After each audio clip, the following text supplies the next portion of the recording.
Well, my 10-minute presentation actually has to do a little bit about my trip to Vegas. While I was in Las Vegas, I actually got the opportunity to sit down with a gentleman by the name of Sam Chohan. If you don't know Sam Chohan, this guy is one of the leading marketing coaches in all the world. He goes everywhere from UFC fighters to professional actors, and actually the client that I identified with the most was the gentleman who owns all the Cirque du Soleils. So he was being coached by Sam, and Sam and I sat down for a minute through a mutual friend, and Sam goes, "Shaun, how are you feeling right now?" And he talks kind of like that. He's kind of guru-ish guy, and I go, "Well, actually, it's funny you ask that. After going to this business planning event, got a little bit of fear coming in because of 2012. You know, the mortgage industry is just, it's a little crazy." And he says, "You know, there's two kinds of fear." And I told this to the gentleman who owns Cirque du Soleil. There's depression and there's anxiety. Do you know what the difference is? I said, "No, guru guy, what's the difference?" And he says, "Well, depression is fear of the past. Anxiety is fear of the future." And I said, "Oh, that's pretty cool." And I walked away and was trying to put together everything, and then he goes, "Hey Shaun, before you leave, come here, let me tell you a short story." I said, "Okay." And it actually, by the time he was done with the story, I thought about it, and I was thinking the whole way home, even on the plane ride home, God, that has a lot to do with me. And then I started thinking more and more, wow, that actually has to do with the industry I'm in, not just me. And so I'm going to share that with you, and I want you guys to also think about how it correlates to these four things. When somebody buys a house or becomes a homeowner, a lot of times they're afraid of their credit, something happening to that. Their appraisal, maybe their house not appraising out to the value that it is, or they want it to be. Maybe they're worried about liquidity, and they're also a lot of times worried about their payments. So he says to me in this story, in typical Sam Chohan style, he says, this is an old Chinese tale, and he says, "Shaun, one day there was a man in a Chinese village, and he says, he had this horse, and everybody in the village would run up to this guy, 'You're so lucky, you have a horse.'" Back in the day, you know, having a horse in an old Chinese village, that was a big deal. So he says, "Oh, you got this horse, your family's so lucky." The guy goes, "Maybe." Next day comes by, and he says, "Oh my gosh, my horse ran away." And he starts to panic. Everybody in the village runs up to the guy and says, "You're so unlucky, your horse ran away." He says, "Maybe." Next day the guy comes back, and all of a sudden his horse comes back with 5 wild horses. The guy had 1 horse, now he's got 6 horses. Everybody in the village runs up to him again and says, "You're just so lucky, you've got 6 horses now." He says, "Maybe." The next day his son, his only son, is trying to break in one of the horses. So he gets on one of the horses, falls off, breaks his leg. Everybody in the village runs up to the guy once again and says, "Hey, you are so unlucky, your only son broke his leg." The guy says, "Maybe, maybe." Next day the Chinese army says, "Hey, we're going to war."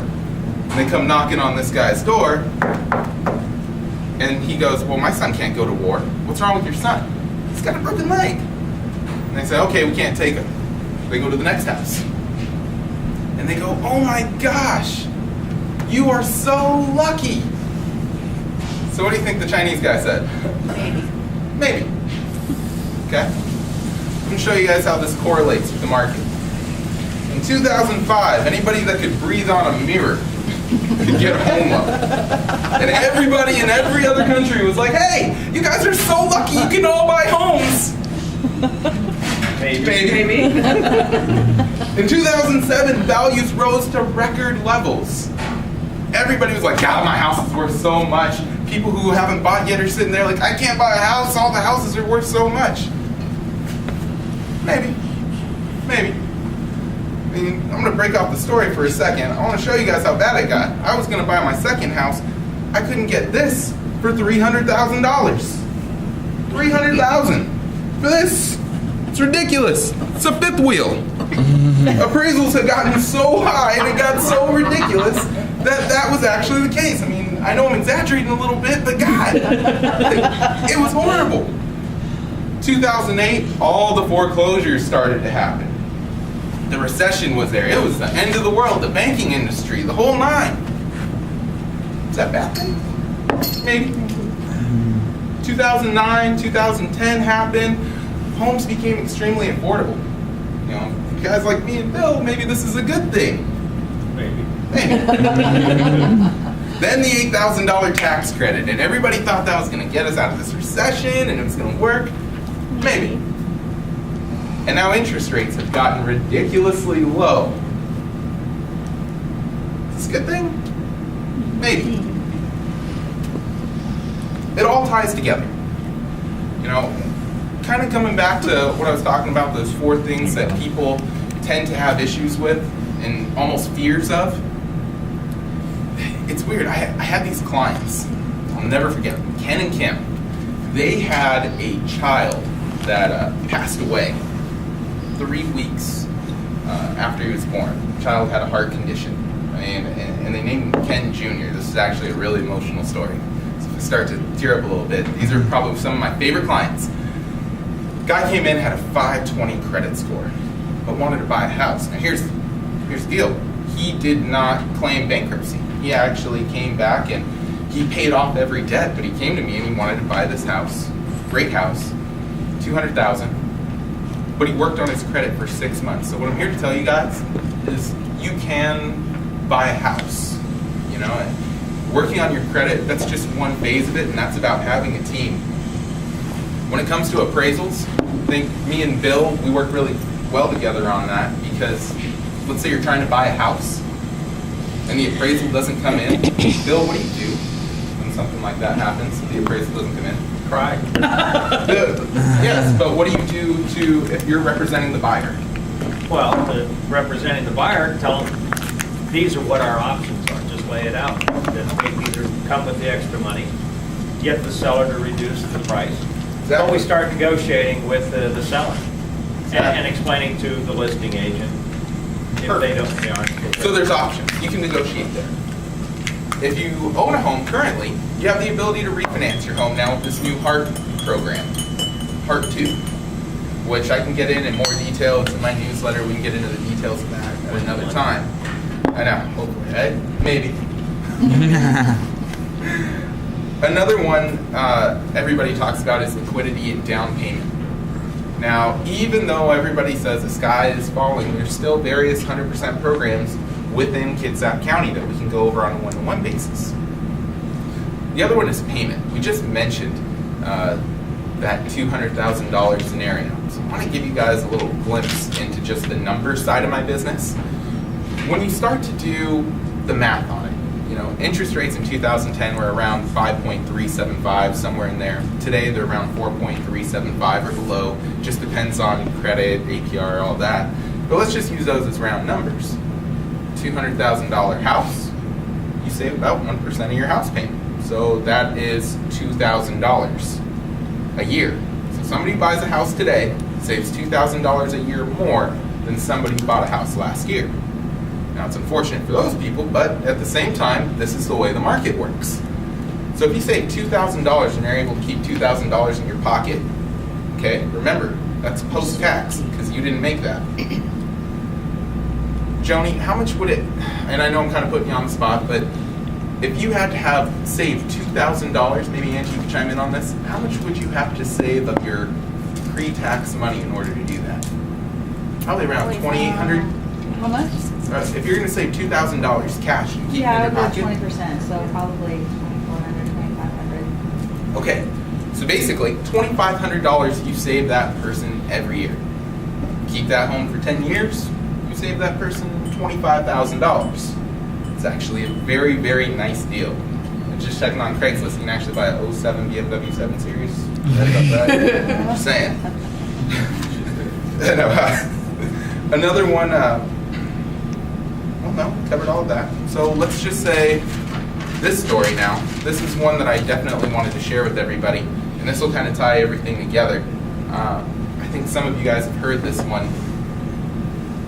in about the 1800s, there was a young gentleman who went to Harvard University.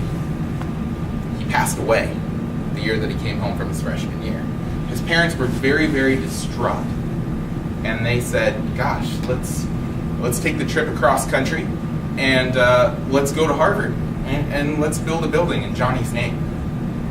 So they trek all the way across the country from California. They go to Harvard. They try to meet with the president of Harvard. And when they go to meet with the president of Harvard, they get shut down because they're coming in overalls and a hand-stitched dress and the whole nine. And the secretary looks at him and says, the president's busy. He can't really talk to you right now. He's a busy guy. It's just not going to happen. I'm sorry. They said, well, wait. We'll wait. So they wait. They get there at 8 a.m. They don't leave till 6:30. Finally, the secretary busts open the president's door and says, hey, you need to meet with these people because they're just not going away. I'm sorry. Give me 10 minutes. So they come in. They explain to the president of Harvard. They say, sir, our son died. We just want to put up a building for him in his name, Johnny's name. And they say, whoa. If we had to put a building up for every person that passed away at Harvard, it would be horrendous. And by the way, sir, ma'am, do you know how much it takes to put a building up at Harvard? We have over $2 million in precious real estate in Harvard. I think your time's better spent elsewhere. I'm sorry for the loss of your son, but you gotta go. So they start to walk away. Right before they hit the door, they turn and they say, is that all it takes? It's $2 million to build a university? Now the president's puzzled. He's just sitting in his chair like, what are these people talking about? So 2 summers later, going into the fall, Mr. and Mrs. Henry Stanford sell all of their property that they own in a farm on Palo Alto, California, and open Stanford University. That is the story of how Stanford University got its start. So what I'm here to tell you is you are going to have a ton of the presidents of Harvard talk to you about the housing industry. They could come in the form of other loan officers, other realtors, news people, and they're going to tell you, oh my gosh, do you know how much it takes to get involved in the housing industry these days?